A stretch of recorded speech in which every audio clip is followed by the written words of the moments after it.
man, I literal definition of a game of two halves. Facts.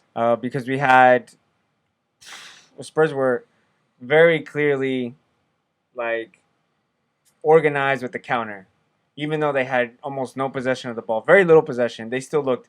Even the commentator said it looked very dangerous every time they got on the counterattack, and they were dangerous enough to score twice. One of them being, we'll talk about that, but both of them. Both of them was defensive errors. I guess so. Yeah, I guess you Being can count idiots. both of them as defensive errors, which actually leads me. I remember the other week, man. Eric was talking about waiting for Maguire to make an error, but you have Leno leading the league in errors leading to goals. So That wasn't. That was a Leno? brilliant Yeah. error. I mean, because It's he officially palmed an it. error, He bro. palmed it out. He didn't. Oh, he yeah, didn't no, catch it. Yeah, and Arsenal have that the one most. happened. Arsenal have the most errors leading to goals so Yeah. far this season. Well, what do you expect? Shaka We leaves have- that we have- alone we have- themselves. His career. Anyway, Leno led last season with 5 errors to goal. Look, we already beat last season's away. And then away clean sheet. Sorry. we already beat a stat from last year, so I'm happy. Oh my god! And you're beating the other stats too. It looks like.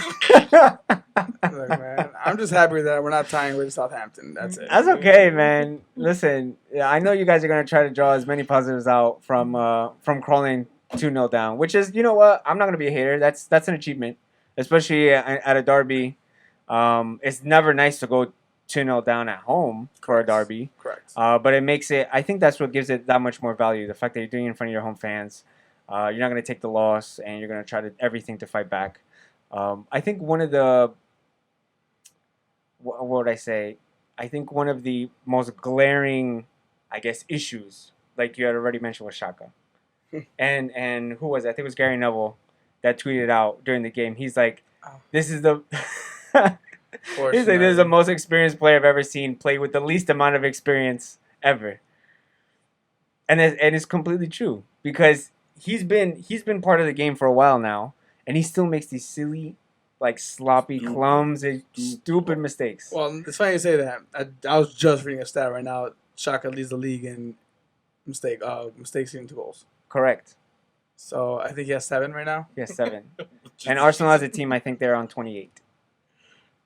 They lead the league. Defensive issues at the end of the day.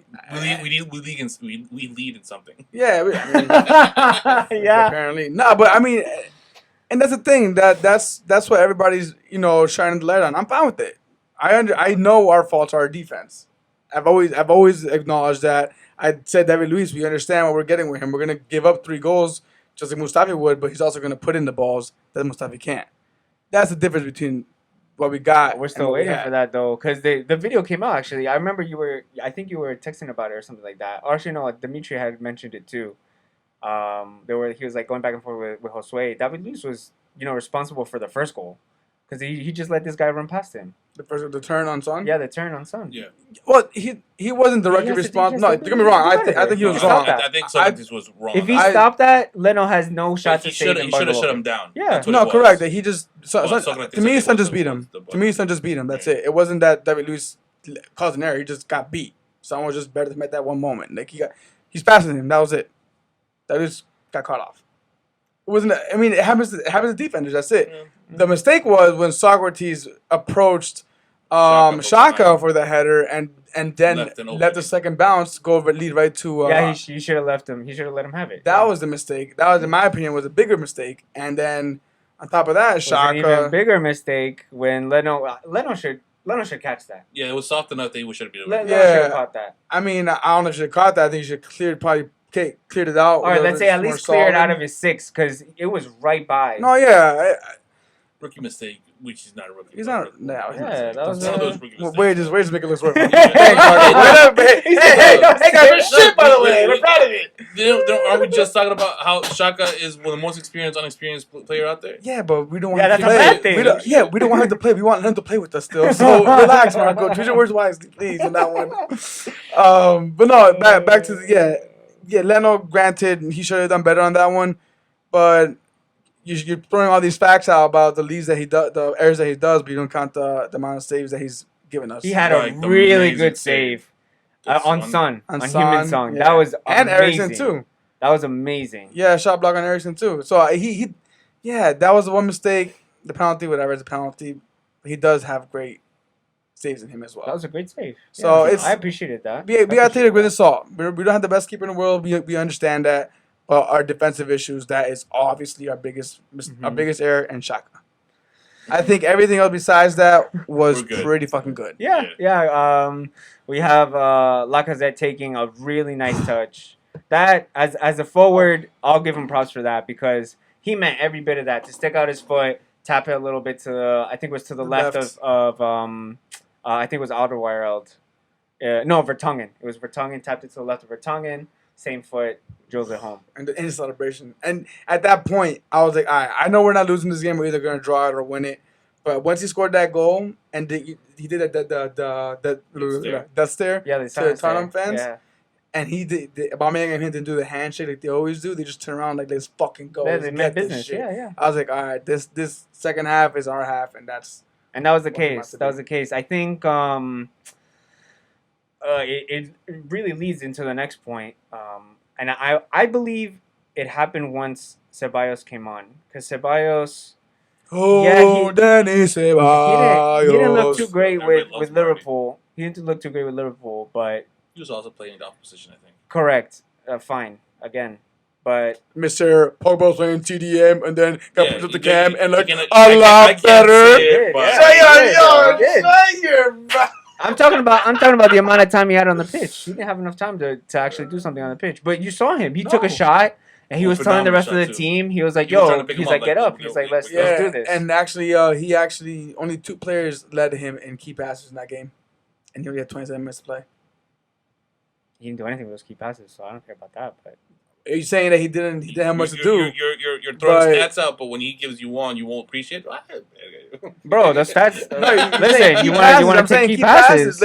And he had almost Coyotes off his foot. No, the point I'm trying to make here, and the person I am actually going to appreciate before Marco tries to attempt to keep shitting on me, which is ridiculous, is Guendouzi. Because as soon as Ceballos came on, he was drawing a lot of the attention to him. I don't know if it was on purpose or maybe it was just like a side product of him wanting to affect the game. Mm-hmm. Guendouzi had a lot more time and space to move that ball around, and that little man, like he was putting in shifts. He was putting in those key passes and crosses. To me, that the 2 players that I thought did amazing was Guendouzi and Torreira. Torreira was getting beaten up left and right. Yeah, but he did get the ball away twice because of he has like a new studs because he kept slipping all over the place. Yeah, he did. But yeah, I did appreciate the work he put in that game though. So he was getting his ass whooped. So who put in the cross for Aubameyang then? Guendouzi. Right then. Oh no, I by far he's my man of the match. He was, and I think he 100% deserves that call up to the French squad. Oh yeah, definitely. With a 19-year-old doing that shit. He just. His presence is felt in the midfield. He's just everywhere. He's strong. Like he puts up fights against these senior players. He's not a pushover. His confidence is that of a veteran player. And a 19-year-old and having that kind of confidence, only if you build your skill a little bit more, he's gonna be great. Yeah, and you've seen the improvement already from last year to this year. He's gonna be our Vieira. Oh my God. He potentially could be our next Vieira. Not saying. Vieira, obviously he's a legend, of course, but I'm saying that's the kind of the positional player that he can be. Okay, fine. I'll take that. Yeah. But the reason why I'm getting back at Marco for throwing stats at me is that, everyone keeps telling me about Pepe this, Pepe that. He still has yet to score a goal. Yeah, an assist. I'm dying for him to score a goal, man. An assist. I thought that I think I said it last recording that this was the game that he was going to score, and unfortunately he didn't. But I think he came close. He came close in the box. It was a great block. Chances. It was a great block. Definitely a great release. He had some pretty tough saves he made that game. But no, Pepe had it, and he had an assist. You see the potential. I'm not saying he's gonna be the best player ever, but you see the potential that's actually there. Once he scores one and starts getting his confidence within the league, we're going to see a completely different player. How long until he scores one, though? When is there an alarm? So we got international break coming on. I would say maybe. I want to look at your next 3 fixtures at least. Let's bring that up. Because barring Champions League and Europa League that start mid-September, those are going to be some interesting Could it be that his first goal is Interesting in matchups. Europa? Maybe.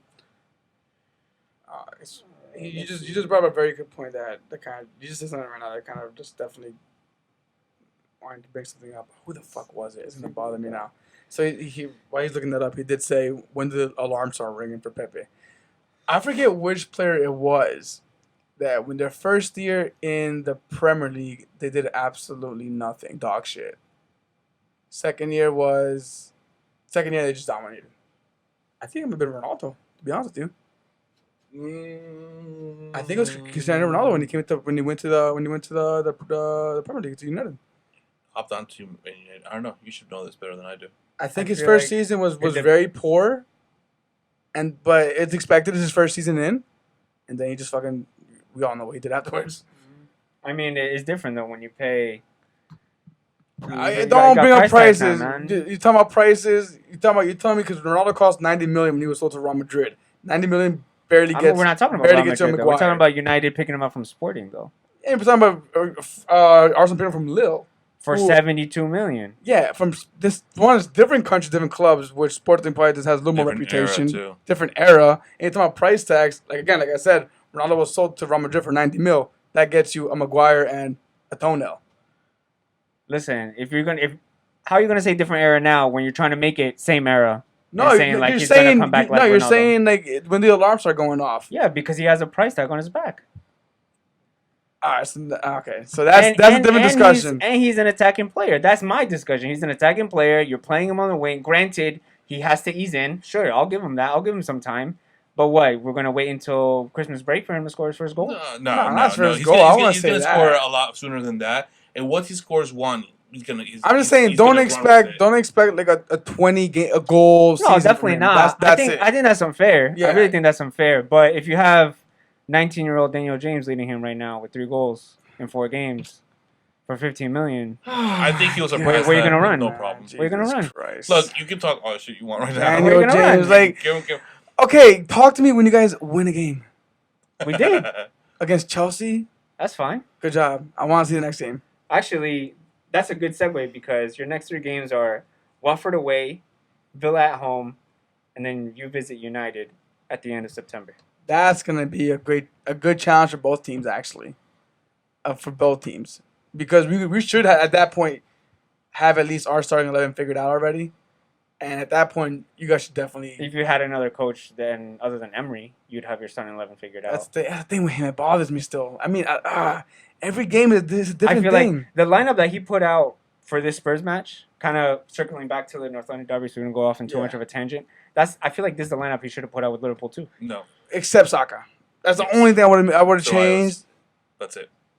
Yeah, I would say Ceballos definitely. Because you always say, oh no, Shaka's the one that sits in front and they hold. No, Torreira and Gundogan can do it, and they've shown that they can. If one runs up, the other one stays behind. Be smart about it. That's the one thing that I would agree change. I agree with you. That's the only because everybody else that I would change are injured, so it's like no need for him. The only thing I'm saying is, for Arsenal's sake, not to be biased or whatever. How long did that give them that, by the way? The United one? At the end of the month, 4 weeks from now. Literally. So at the end of September. September 30th. We may have Holding, Bellerin, and Tierney. Maybe. End of September. Maybe because they were supposed to be back in October, but if No, everything it's keeps on actually going well, it's actually a Monday match. oh fuck. 3 p.m. Well, I guess I'm taking off. No kidding. I guess Yeah, I'm 3 calling p.m. Yeah. off. But back on to the game, what you were saying about 4 weeks from now, exactly. the lineup. Yeah, the thing about Emery, he does do a lot of tactical That's my only ask. changes. Emery should start Laka, Aubameyang, and Pepe. That's it, and let them work their shit out. And that's the thing with him. I think being at Sevilla for so long, and maybe that's why his stint at PSG wasn't so well, because at Sevilla he did have to adjust to playing against Barcelona and Real Madrid's. I feel like at Arsenal we shouldn't be catering to your People plays. should be adjusting to We you. should be catering to us. I get that. I see that. You I know, see that. then You have that's to a big constantly club adapt mentality. and tinker. Sure. So I don't know if that's what he's aiming for, what he's doing right now. But that's one thing that I definitely want to see is a constant starting 11. That's it. Yeah, I agree. I definitely 100% agree. Yeah, because every week is something different. It's like fuck, and you're never gonna get the fluidity that you'll find. And I hate to say it, in Liverpool. You need to build the chemistry on game. Well, you have more fixtures coming up. Like I said, the competitions are going to come thick and fast. We've been saying that for a while now. That's because once the middle of September hits, that's where everything starts up. We just recently had the EFL draw as well. Get some League One and League Two action sides in there. But that's the recap for the weekend. Some pretty good matches. Awesome. I had a terrible fantasy week, but I'll come back. I think it was all of us. it's all right. I had a few injuries, but it's all right. KDB helped me out. Yeah, the no, I think Benchwarmers. everybody that I'm more aware of for Benchwarmers said Eddie had the best one. Yes, It was like 70 points. Eddie had a something good week. Eddie had a good week. I had 60. You're there. You're close. That was close. That beats the average though. I think it was like 57 or something. Like I'm that, below 58. average. The average was 57. 57. 57. Now I'm 42. Yeah, I think I had like 48. Yeah, I something went like down on literally everything. So